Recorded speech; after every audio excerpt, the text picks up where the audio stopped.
मनुष्य को हमेशा ऐसे कौन से मंत्र बोलते रहना चाहिए जिससे जीवन में कभी भी दुख तकलीफ नहीं आए? चले जानते हैं इस कथा के माध्यम से। एक बार नारद मुनि जी ने भगवान विष्णु जी से पूछा, हे भगवान, आपका इस समय सबसे प्रिय भगत कौन है? अब विष्णु तो भगवान है, सो झट से समझ गए अपने भगत नारद मुनि की बात और मुस्कुरा कर बोले, मेरा सबसे प्रिय भगत उस गांव का एक मामूली किसान है। यह सुनकर नारद मुनि जी थोड़ा निराश हुए और फिर से एक प्रश्न किया, हे भगवान, आपका बड़ा भगत तो मैं हूं, तो फिर सबसे प्रिय क्यों नहीं? भगवान विष्णु जी ने नारद मुनि जी से कहा, इसका जवाब तो तुम खुद ही दोगे। जाओ एक दिन उसके घर रहो और फिर सारी बात मुझे बताना। नारद मुनि जी सुबह सवेरे मुंह अंधेर उस किसान के घर पहुंच गए। देखा अभी अभी किसान जागा है और उसने अब से पहले अपने जानवरों को चारा वगैरह दिया, फिर मुंह हाथ धो दैनिक कार्यों से निवृत्त हुआ। जल्दी जल्दी भगवान का नाम लिया, रूखी सूखी रोटी खाकर जल्दी जल्दी अपने खेतों पर चला गया। सारा दिन खेतों में काम किया और शाम को वापस घर आया। जानवरों को अपनी अपनी जगह बांधा, उन्हें चारा पानी डाला, हाथ पांव धोए, कुल्ला किया, फिर थोड़ी देर भगवान का नाम लिया, फिर परिवार के संग बैठकर खाना खाया और कुछ बातें की और फिर सो गया। अब सारा दिन यह सब देखकर नारद मुनि जी भगवान विष्णु के पास वापस आए और बोले, भगवान, मैं आज सारा दिन उस किसान के संग रहा, लेकिन वो तो ढंग से आपका नाम भी नहीं ले सकता। उसने थोड़ी देर सुबह थोड़ी देर शाम को और वो भी जल्दी जल्दी आपका ध्यान किया, और मैं तो 24 घंटे सिर्फ आपका ही नाम जपता हूँ। क्या अब भी आपका सबसे प्रिय भगत वो गरीब किसान ही है? भगवान विष्णु जी ने नारद की बात सुनकर कहा, अब इसका जवाब भी तुम मुझे खुद ही देना। और भगवान विष्णु जी ने एक कलश अमृत से भरा नारद मुनि को थमाया और बोले, इस कलश को लेकर तुम तीनों लोकों की परिक्रमा करके आओ, लेकिन ध्यान रहे अगर एक बूंद भी अमृत नीचे गिरा तो तुम्हारी सारी भक्ति और पुण्य नष्ट हो जाएंगे। नारद मुनि तीनों लोकों की परिक्रमा करके जब भगवान विष्णु के पास वापस आए तो खुश होकर बोले, भगवान, मैंने एक बूंद भी अमृत नीचे नहीं गिरने दिया। विष्णु भगवान ने पूछा, और इस दौरान तुमने मेरा नाम कितनी बार लिया, मेरा स्मरण कितनी बार किया? तो नारद बोले, अरे भगवान जी, मेरा तो सारा ध्यान इस अमृत पर था, फिर आपका ध्यान कैसे करता? भगवान विष्णु ने कहा, हे नारद, देखो उस किसान को वो अपना कर्म करते हुए भी नियमित रूप से मेरा स्मरण करता है, क्योंकि जो अपना कर्म करते हुए भी मेरा जाप करे वो ही मेरा सबसे प्रिय भगत हुआ। तुम तो सारा दिन खाली बैठे ही जप करते हो, और जब तुम्हें कर्म दिया तो मेरे लिए तुम्हारे पास समय ही नहीं था।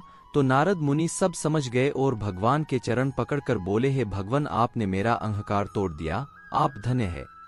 एक बार भगवान नारायण वैकुंठ लोक में सोए हुए थे। उन्होंने स्वप्न में देखा कि करोड़ों चंद्रमाओं की कांति वाले, त्रिशूल मृधारी, स्वर्णाभरण भूषित, सुरेंद्र वंदित, सिद्धि सेवित त्रिलोचन भगवान शिव प्रेम और आनंदातिरेक से उन्मत्त होकर उनके सामने नृत्य कर रहे हैं। उन्हें देखकर भगवान विष्णु हर्ष से खुश हो उठे और अचानक उठकर बैठ गए। कुछ देर तक ध्यानस्थ बैठे रहे। उन्हें इस प्रकार बैठे देखकर श्री लक्ष्मी जी पूछने लगीं, भगवान, आपके इस प्रकार अचानक निद्रा से उठकर बैठने का क्या कारण है? भगवान ने कुछ देर तक उनके इस प्रश्न का कोई उत्तर नहीं दिया और आनंद में निमग्न हुए चुपचाप बैठे रहे। कुछ देर बाद हर्षित होते हुए बोले, देवी, मैंने अभी स्वप्न में भगवान श्री महेश्वर का दर्शन किया है। उनकी छवि ऐसी अपूर्व, आनंदमय एवं मनोहर थी कि देखते ही बनती थी। मालूम होता है शंकर ने मुझे स्मरण किया है। अहोभाग्य, चलो कैलाश में चलकर हम लोग महादेव के दर्शन करें। ऐसा विचार कर दोनों कैलाश की ओर चल दिए। भगवान शिव के दर्शन के लिए कैलाश मार्ग पर आधी दूर गए होंगे कि देखते हैं भगवान शंकर स्वयं गिरिजा के साथ उनकी ओर चले आ रहे हैं। अब भगवान के आनंद का तो ठिकाना ही नहीं रहा, मानो घर बैठे निधि मिल गई। पास आते ही दोनों परस्पर बड़े प्रेम से मिले। ऐसा लगा मानो प्रेम और आनंद का समुद्र उमड़ पड़ा। एक दूसरे को देखकर दोनों के नेत्रों से आनंदाश्रु बहने लगे और शरीर पुलकायमान हो गया। दोनों ही एक दूसरे से लिपटे हुए कुछ देर मूकवत खड़े रहे। प्रश्नोत्तर होने पर मालूम हुआ कि शंकर जी को भी रात्रि में इसी प्रकार का स्वप्न हुआ कि मानो विष्णु भगवान को वे उसी रूप में देख रहे हैं जिस रूप में अब उनके सामने खड़े थे। दोनों के स्वप्न के वृत्तांत से अवगत होने के बाद दोनों एक दूसरे को अपने निवास ले जाने का आग्रह करने लगे।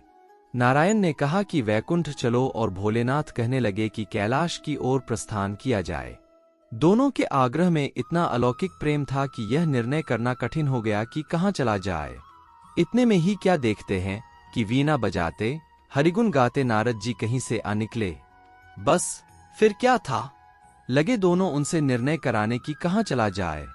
बेचारे नारद जी तो स्वयं परेशान थे उस अलौकिक मिलन को देखकर। वे तो स्वयं अपनी सुधबुद्ध भूल गए और लगे मस्त होकर दोनों का गुणगान करने। अब निर्णय कौन करे। अंत में यह तय हुआ कि भगवती उमा जो कह दें वही ठीक है। भगवती उमा पहले तो कुछ देर चुप रहीं। अंत में वे दोनों की ओर मुख करते हुए बोलीं, हे नाथ, हे नारायण, आप लोगों के निश्चल, अन्य एवं अलौकिक प्रेम को देखकर तो यही समझ में आता है कि आपके निवास अलग अलग नहीं हैं। जो कैलाश है वही वैकुंठ है, और जो वैकुंठ है वही कैलाश है, केवल नाम में ही भेद है। यही नहीं, मुझे तो ऐसा प्रतीत होता है कि आपकी आत्मा भी एक ही है, केवल शरीर देखने में दो हैं।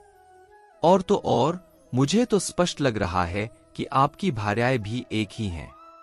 जो मैं हूं वही लक्ष्मी है, और जो लक्ष्मी है वही मैं हूं। केवल इतना ही नहीं, मेरी तो अब यह दृढ़ धारणा हो गई है कि आप लोगों में से एक के प्रति जो द्वेष करता है वह मानो दूसरे के प्रति ही करता है। एक की जो पूजा करता है वह मानो दूसरे की भी पूजा करता है। मैं तो तय समझती हूं कि आप दोनों में जो भेद मानता है उसका चिरकाल तक घोर पतन होता है। मैं देखती हूं कि आप मुझे इस प्रसंग में अपना मध्यस्थ बनाकर मानो मेरी प्रवंचना कर रहे हैं, मुझे असमंजस में डाल रहे हैं, मुझे भुला रहे हैं। अब मेरी यह प्रार्थना है कि आप लोग दोनों ही अपने अपने लोक को पधारिए। श्री विष्णु यह समझें कि हम शिव रूप में वैकुंठ जा रहे हैं, और महेश्वर यह माने कि हम विष्णु रूप में कैलाश गमन कर रहे हैं। इस उत्तर को सुनकर दोनों परम प्रसन्न हुए और भगवती उमा की प्रशंसा करते हुए दोनों ने एक दूसरे को प्रणाम किया और अत्यंत हर्षित होकर अपने अपने लोक को प्रस्थान किया। लौटकर जब श्री विष्णु वैकुंठ पहुंचे तो श्री लक्ष्मी जी ने उनसे प्रश्न किया, हे प्रभु, आपको सबसे अधिक प्रिय कौन है? भगवान बोले, प्रिय, मेरे प्रियतम केवल श्री शंकर हैं। देहधारियों को अपने देह की भांति वे मुझे अकारण ही प्रिय है। एक बार मैं और श्री शंकर दोनों पृथ्वी पर घूमने निकले। मैं अपने प्रियतम की खोज में इस आशय से निकला कि मेरी ही तरह जो अपने प्रियतम की खोज में देश देशांतर में भटक रहा होगा वही मुझे अकारण प्रिय होगा। थोड़ी देर के बाद मेरी श्री शंकर जी से भेंट हो गई। वास्तव में मैं ही जनार्दन हूं और मैं ही महादेव हूं। अलग अलग दो घड़ों में रखे हुए जल की भांति मुझमें और उनमें कोई अंतर नहीं है। शंकर जी के अतिरिक्त शिव की चर्चा करने वाला शिव भक्त भी मुझे अत्यंत प्रिय है। इसके विपरीत जो शिव की पूजा नहीं करते वे मुझे कदापि प्रिय नहीं हो सकते।